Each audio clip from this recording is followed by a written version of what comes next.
Cette débauche de moyens n'est souvent pas nécessaire et a le tort de gonfler démesurément les budgets alors que la récession met en danger les structures mêmes du cyclisme professionnel.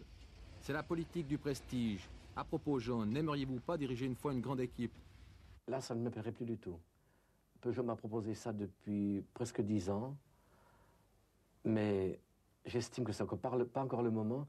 Peut-être plus tard, plus vieux, je viendrai dans une équipe comme ça, mais en deuxième homme, pas en premier. Et pourquoi? Ça ne me plaît pas, ça.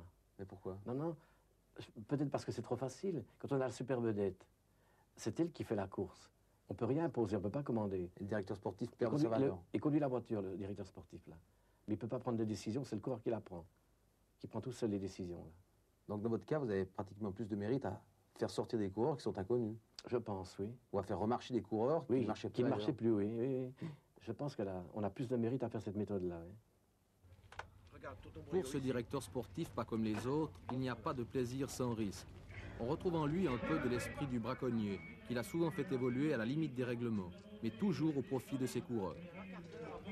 Il s'en occupe d'ailleurs personnellement, distribue les roues, soigne les détails comme nul autre. Une attitude qui donne, à tort, l'impression que sa petite organisation n'est pas à la hauteur, puisque ses pairs semblent apparemment beaucoup moins concernés par ces problèmes. En ce qui concerne Charles Bérard, il vient de franchir la ligne maintenant. En ce qui concerne Charles Bérard, deuxième du prologue du Dauphiné, quatrième du Tour du Hobart, quatrième du Tour du Limousin 1980, sélectionné pour les championnats du monde.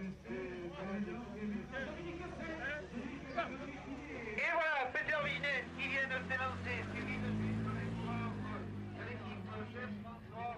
Ce qu'on avait au début peut-être dans l'équipe, peut-être des fois un manque d'organisation. Les journalistes et tout le monde aiment bien les équipes structurées, comme les grandes équipes où ils ont le bus, ils reçoivent 40 maillots au début de la saison pour toute l'année. Et même des fois, trop de matériel qui est des fois inutile et inutilisé. C'est un peu du tape à l'œil alors. Voilà, et chez M. de Gribaldi, on reçoit ce qu'il faut et petit à petit, ça tape moins à l'œil comme on dit. Alors, mais pour finir, on en a autant. Et je peux vous dire que depuis 2 ans, il commence d'être bientôt aussi structuré que les grandes équipes.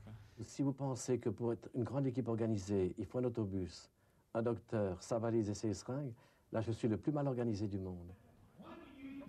16 heures.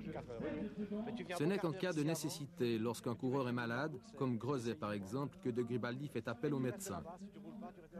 Pour bien se démarquer des autres, qui travaillent, lui semble-t-il, trop facilement avec l'apport des médicaments. Ils pensent que la pharmacie est indispensable. Là, je leur dis maintenant, expliquez-moi pourquoi, qu'avant la guerre, pas d'anabolisant, pas de cortisone, pas d'amphétamine, comment ces coureurs-là faisaient 4 à 5 000 km dans les 6 jours. Or qu'actuellement, avec tout ça, ils ne peuvent plus. Et là, ils ne savent plus quoi dire. Derrière les grosses motos, ils couraient 100, 160 km, sans rien. Ou c'est un petit coup d'alcool, un peu de café, ce qu'il y avait à l'époque, c'est tout. Aucun de ces produits dont on parle tant actuellement, là, et les coureurs actuels, avec tout ça, n'arrivent plus à faire ce que les anciens faisaient avant la guerre. Donc c'est la preuve qu'on peut arriver au super niveau sans toute cette médecine actuelle. C'est aussi la preuve que le cyclisme professionnel évolue peut-être mal. C'est-à-dire que pour attraper la forme par les moyens naturels, c'est très très difficile. Il faut une volonté incroyable, une vie de moine. C'est impératif, ça. Sinon, c'est la pharmacie, pour compenser. Et là, je suis contre. Conformiste, non conformiste, toujours est-il que Jean de Gribaldi dérange. Mais pourquoi finalement?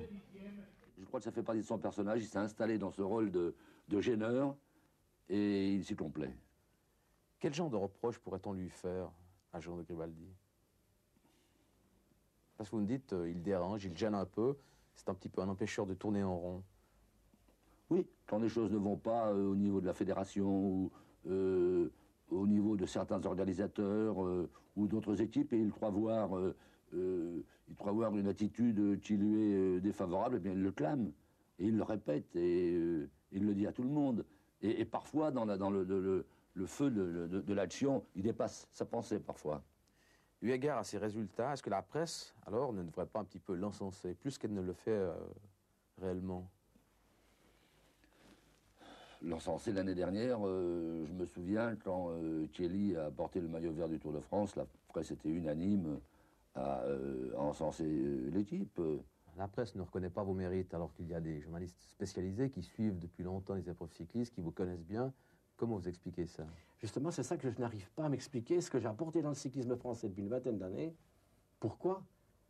Et puisqu'on est à une émission suisse, je dis même les journalistes suisses aussi, au moment où j'ai apporté beaucoup à leur cyclisme, quand il n'y avait plus rien, que plus rien ne marchait, qu'on m'a tiré dessus à boulet rouge également. Hein, et j'arrive pas encore à comprendre pour quelle raison. C'est peut-être parce que vous faites gagner ceux qui ne sont pas prêts de gagner. C'est peut-être, c'est possible. Vous n'avez pas d'autres anecdotes à nous raconter, là? Ben écoutez, je peux vous dire, quand Tinasy était champion de France, en 77, Beuchery en 81, je peux vous dire que 30 secondes après l'arrivée, je ne voyais plus un journaliste. Je me suis retrouvé, je peux dire, avec les paysans du coin, et je ne connaissais plus personne, envolés tous. Et je me dis, pour quelle raison? Tinasy champion de France, au bout de 3 mois de professionnel, ça a dû déranger tout ce monde, je pense. Parce que dans le cyclisme... Même le sélectionneur national, qui l'a pas pris pour les championnats du monde. Bittinger deuxième, les 2 premiers, écartés de la sélection. Et ça a duré pendant 10 ans avec les sélectionneurs nationaux français. Et quand mes coureurs partaient ailleurs l'année suivante, ils ne marchaient plus. Là, ils les mettaient 1 année ou 2 dans le championnat du monde. Mais chez moi, pendant 10 ans, je n'ai pas eu un seul coureur sélectionné pour la course au titre. Vous avez le sentiment d'être victime d'une injustice? Est-ce qu'on peut appeler ça une injustice? De la jalousie? Je sais. Comment appeler ça? Mais ça, je n'arrive pas à m'expliquer pourquoi. Parce que même peut-être que je reste un peu dans ce milieu, peut-être aussi pour ça. Pour essayer de leur prouver ou... Ça vous excite de les... Je pense que oui. Oui. Et j'ai envie de continuer encore 5 années, sûrement pour ça. Pour bien leur prouver vraiment que ma méthode est la bonne et que c'est celle-là qu'on devrait pratiquer quand tout est devenu si difficile dans le monde.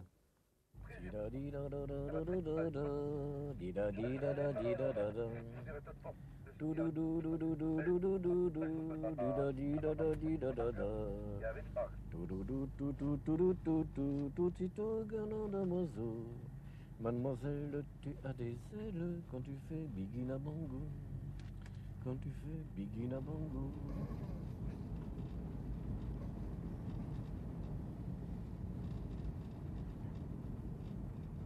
Oh, quelle belle journée, tu te rends compte?